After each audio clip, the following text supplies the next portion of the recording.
I would try to say I hope not, that it was certainly an important role and a prominent role. Whether it made a difference in our election, my honest answer is I don't know, and I hope not. Arguably, after Putin perhaps, no one outside had more influence on what happened there. Yeah, that's the thing I hope is not true. Certainly no one had a more difficult role than the FBI, but I don't know the answer to the ultimate question. You stress how important it was for you at the FBI to remain above politics. Do you accept you didn't achieve that? Sure. I believe that we were stuck in the middle of an amazing 500-year flood of politics and political venom, really, in the United States. And I think we stayed away from making decisions for political reasons, but waves of partisan anger washed over us. And is the FBI now seen as a political organization because of that? It's definitely not a political organization to its core. The FBI has not been politicized. It's being politically attacked, which is a very, very different thing. But it's the same as it was when I was there. It's the same as it was 10 years ago. It really is a group of people who don't want any part of politics. Let's go back to July 2015. You opened that first criminal investigation into Hillary Clinton, her personal email account, as she was running for president. Do you accept that when you made that public, you crossed the line, your role changed, and you unwittingly then made your position political? I don't. In fact, I politely reject that. Because you didn't have to go public. You could have opened the investigation. Others before you, Mueller perhaps, would not have gone public. No, I don't think so. That's not the controversial decision, because we began the case in response to a public referral from the watchdog, the Inspector General of the United States intelligence community. And even then, we didn't publicly confirm the investigation until 3 months later. But it was a fairly uncontroversial thing to confirm an investigation everybody already knew about that was that prominent and important. The harder decision was how to talk about it at the end of the investigation. Uncontroversial, and yet the Attorney General at the time, Loretta Lynch, asked you not to call it an investigation. Why do you think she did that? Did she not believe that you should be going public? No, she did. In fact, she had made the decision. I teed up for her, brought to her the decision, so should we confirm that we have this investigation? The whole world's already talking about it. Should we say that we have it? And she agreed, she made the decision, but then directed me to call it a matter. Why? I don't know. It concerned me, and the reason it concerned me was the Clinton campaign at that point was working very hard not to use the term investigation, so it worried me. But I decided not to fight about it because I also thought journalists would miss the distinction, which they did. So I obeyed the instruction, and everybody wrote that we had confirmed the investigation. And then 12 days before the election itself, you'd already closed it. You reopened that investigation after your team found hundreds of thousands of emails on the laptop of the disgraced Congressman Anthony Weiner. And again, you went public. Now, why didn't you wait? Wasn't there a rational position that said, do you know, I need more time to look at this. This is a critical moment in US history. I just need more time to work out what this is about. Yeah, that's a really good question. And look, reasonable people might take that path. My view of it was that would be dangerous and potentially catastrophic to the justice institutions in the United States. We had told the Congress and the American people months earlier, we're done here, you can rely on this, there's nothing there. And now that's not true in a huge way, and the result may change. So what do? Do you speak or do you not speak? Well, to my mind, speaking would be really bad.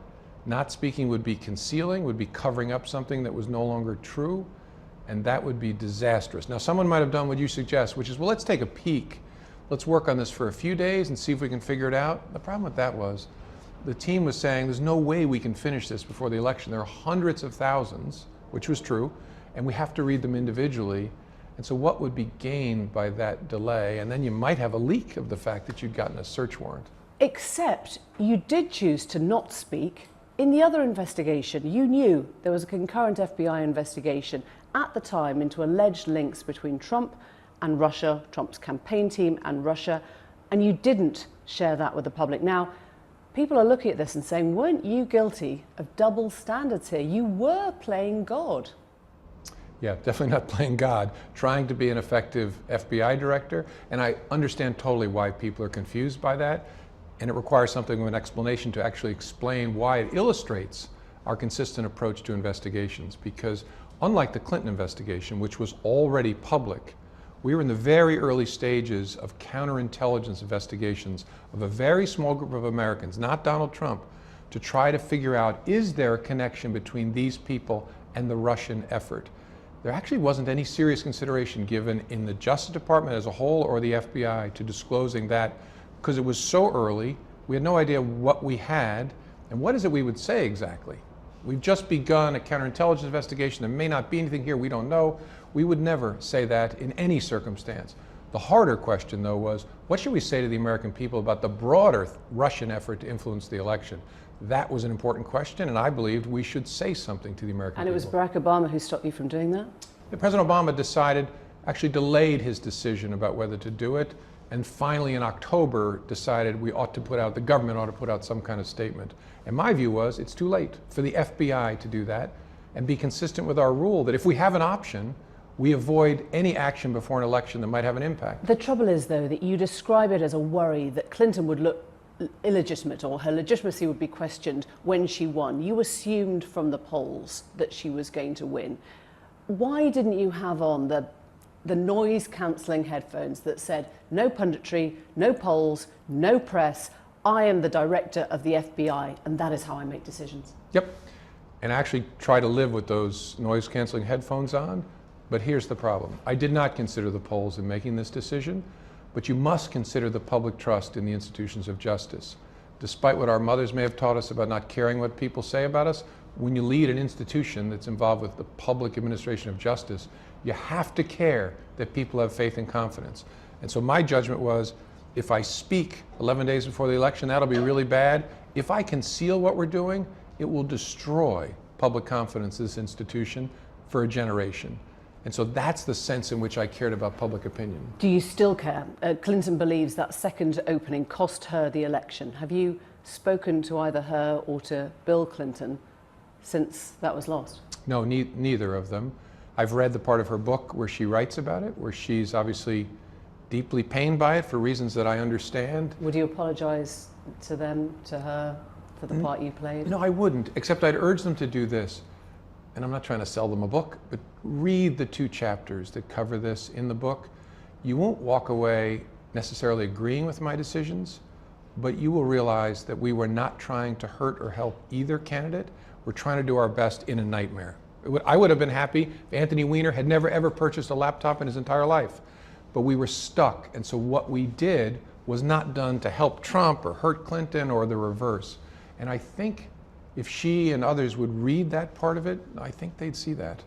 Let's fast forward to January 2017. Trump has won. You're on your way to Trump Tower to tell the president-elect about a secret dossier, the Steele dossier, allegations of misconduct, conspiracy between Trump's campaign team and the Russian government.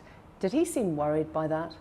He seemed focused on it in one respect, which is to try to confirm that it had no impact on the actual vote. And did that strike you as odd?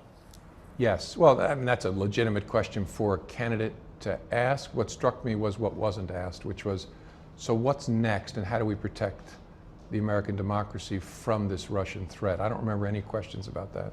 One part of the dossier contains salacious allegations that he ordered prostitutes in a Moscow hotel room to urinate on each other as he watched in a bed that the Obamas had once slept in. You held back from telling him that line. Why? Because it's hard enough to talk to the president-elect and use the word prostitutes and Moscow hotel room in the same sentence. And my goal was to do as little as I needed to do to put him on notice that this was out there. It wasn't something the FBI was interested in, except we wanted the candidate, now the president-elect, to know that this was out there. In the event there was something to it, it disarms any effort to coerce an official, but also just because the U.S. intelligence community had this information and we knew it was going to become public and wanted him to know. So it was an embarrassment on your part? Well, just discomfort. The whole thing created an out-of-body experience for me, but just discomfort. What am I doing as the FBI director talking about something like this with the future president? And so I thought, I will do my best to discharge my duty to put him on notice, but I don't really want to talk about the rest of that. He thinks the whole dossier is rubbish. Do you believe any part of the Steele dossier?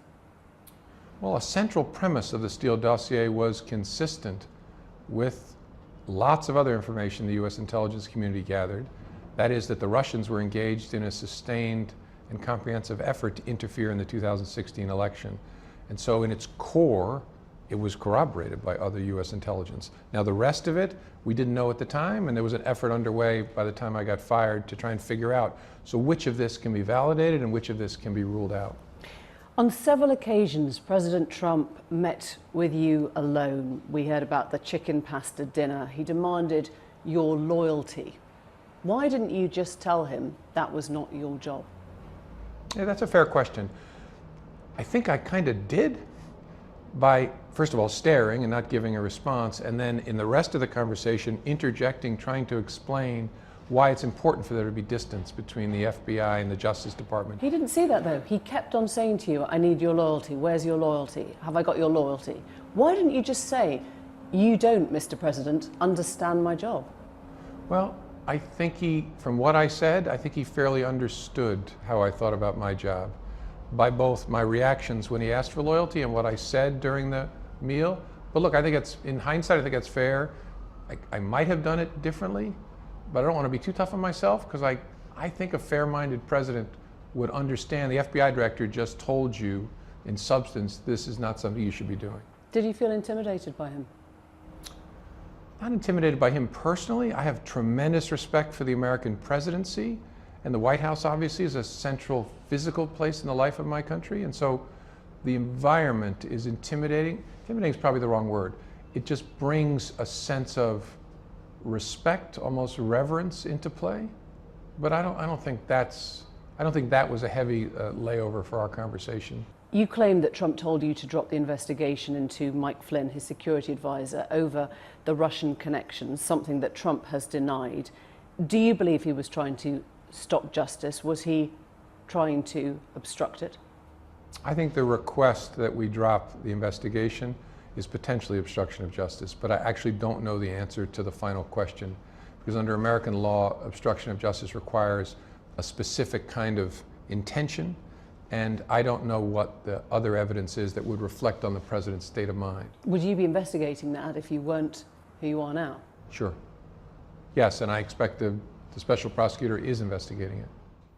Alarm bells presumably are ringing for you at this stage. He's demanding loyalty, he wants you on your own, he reminds you, you say, of a mafia boss.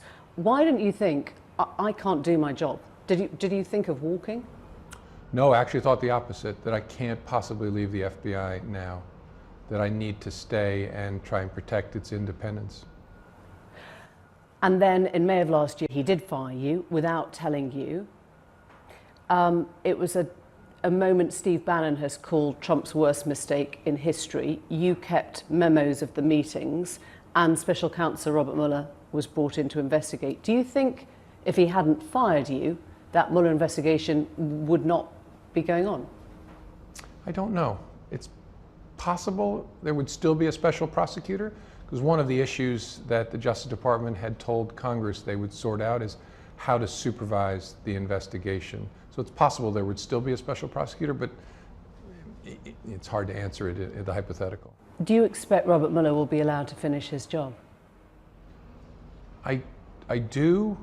Mostly I hope that he is. I do expect, because I think even if the president were inclined to fire him, he would realize both that would be a disastrous attack on the rule of law, and it wouldn't make a practical difference. You'd have to literally fire everyone in the Justice Department and the FBI to stop an investigation. And so I believe that even if Mueller were fired, that would be a terrible thing. The next will pick it up, the next will pick it up, the next will pick it up. Do you expect him to fire Mueller and his deputy Rosenstein? I don't know for sure, and so it would just be a guess. The best answer I can give you is I sure hope not. There's a lot of speculation that they might go. What do you think would happen if they were fired by Trump? I think it would create appropriately a tremendous amount of concern and worry about the rule of law in the United States.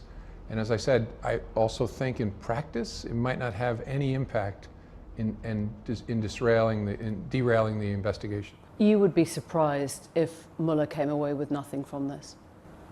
Well, he already has produced significant criminal charges and convictions as a result of his work. Well, I'm sorry? On Trump himself. I don't know what the answer is. I really don't know what he will conclude with respect to the president. And I actually don't care. I care that he finds the truth and that he's allowed to find the truth, whatever that is. And if he is not interfered with, he'll find the truth. And people should accept it. People shouldn't be rooting for him to find one result or another. They should want him to find whatever is true. You talk of President Trump staining those around him. What did you mean by that? I think the way in which he acts, and especially his corrosive effect on norms, truth-telling being the most important of them, has that staining effect on institutions and people who are close to him.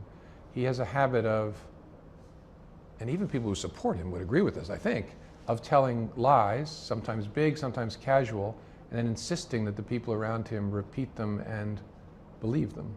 And that stains any human.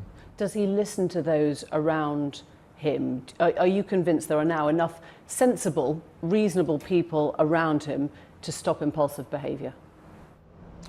I am not. So you don't sleep easy at night thinking someone will contain him, there won't be an impulsive gesture or an action?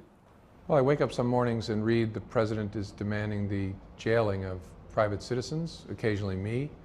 And so that's one of the reasons I'm confident the answer is there are not adequate people around him to stop impulsive behavior. And we've actually become numb to it in the United States. Our president calling for the imprisonment of private citizens. That is not okay. That is not normal in the United States of America or in the UK. It's not acceptable. And so that is an attack on some of the norms that are at the core of this country. And we can't allow ourselves to become numb to that. Where do you think this is leading?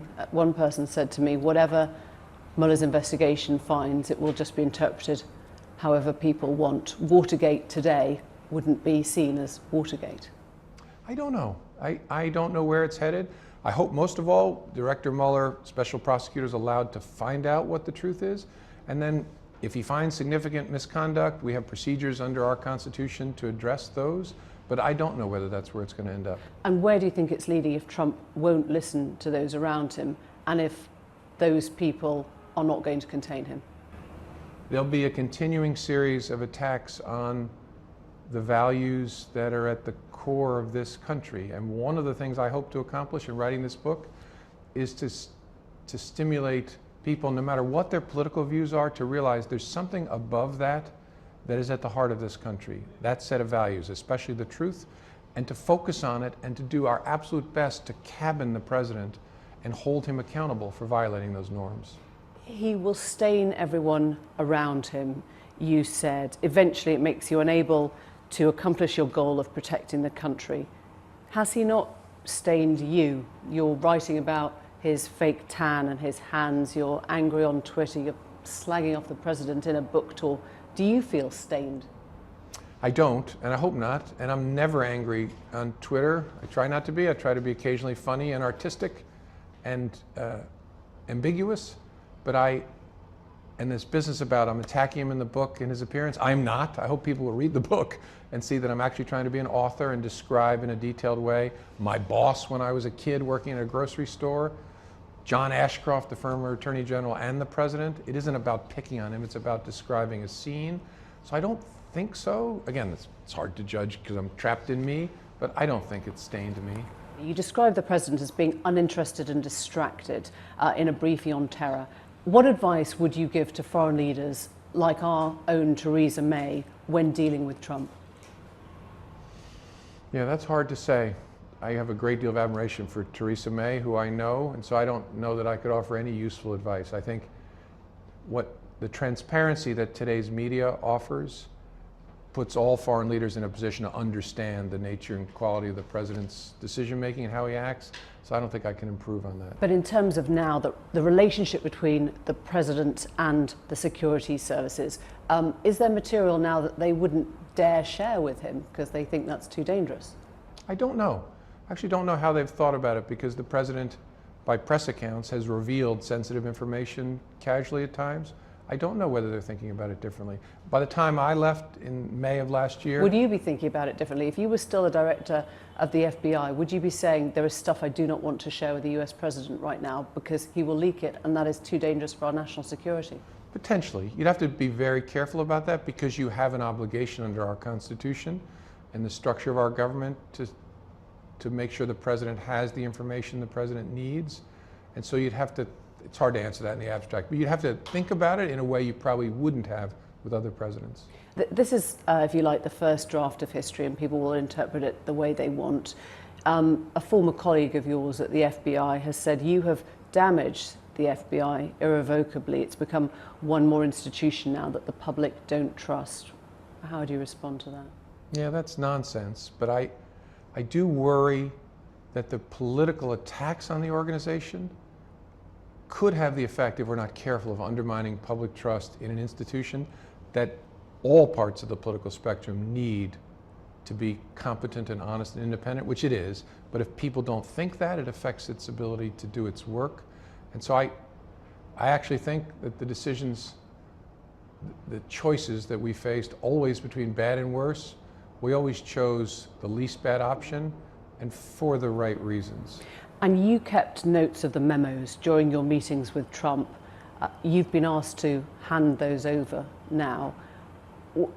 What is your worry about making those public? Well, that's not a decision for me to make. I don't have the memos anymore, and so the government has to decide, the executive branch. Would you like to see them made public? I don't want to see anything done that would make it harder for the special counsel to complete his work. And so that's why it's entirely a judgment for him to make.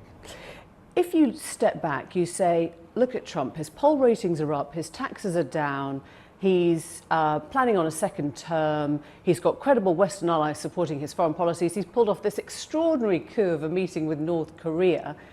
Plenty of people are saying things aren't going so badly. Look, I want the president to succeed. I want every US president to succeed.